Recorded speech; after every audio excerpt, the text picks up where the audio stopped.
بسم اللہ الرحمن الرحیم۔ پیارے ناظرین السلام علیکم، امید ہے سب خیریت سے ہوں گے۔ زیڈ پی وائس چینل میں خوش آمدید۔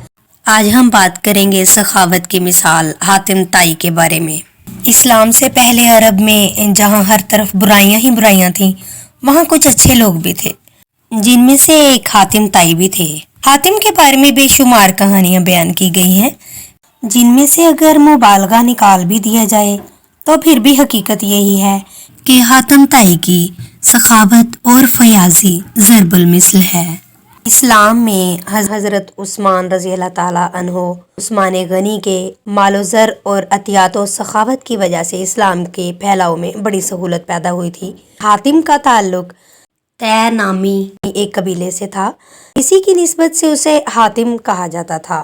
وہ یمن کا حکمران تھا۔ یمن کا علاقہ عرب سے جڑا ہوا تھا۔ عرب پر ان دنوں نوفل نامی بادشاہ کی حکومت تھی۔ وہ حاتم کی سخاوت اور علاقے میں مقبولیت سے بہت پریشان تھا۔ اس کی سخاوت سے محض یمن کے لوگ ہی فائدہ نہیں اٹھاتے تھے، بلکہ اس تک پہنچ جانے والا ہر شخص اس کی سخاوت سے فائدہ اٹھا لیتا تھا۔ بہت سے لوگ تو محض اس کا امتحان لینے کے لیے ہی اس کے پاس چلے جاتے تھے، اور وہ ہمیشہ ہر امتحان میں کامیاب ہوا۔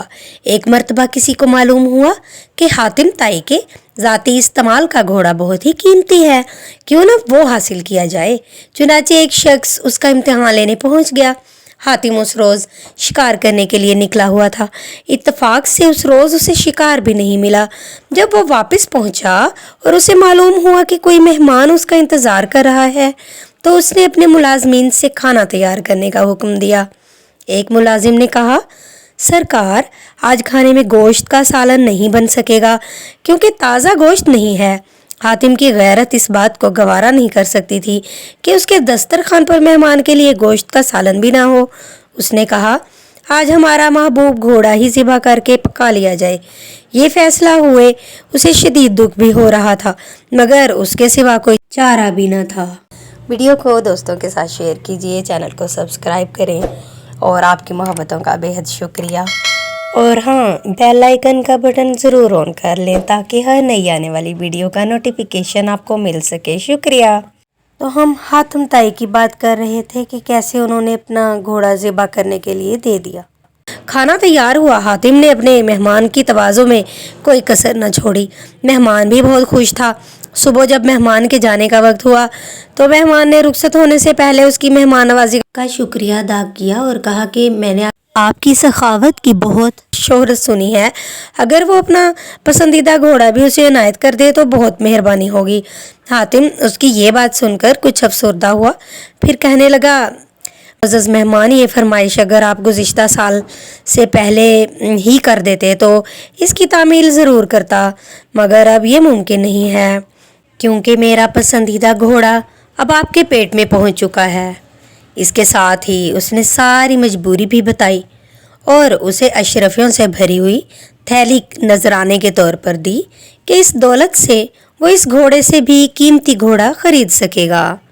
مہمان حاتم طائی کی سخاوت کا گرویدہ ہونے کے ساتھ ساتھ پشیمان اور پریشان بھی تھا کہ اس کی وجہ سے ایک قیمتی گھوڑا ذبح ہو گیا۔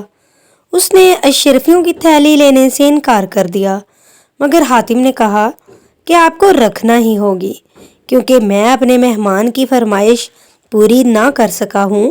حاتم سخی ہونے کے ساتھ ساتھ بہت نرم دل بھی تھا۔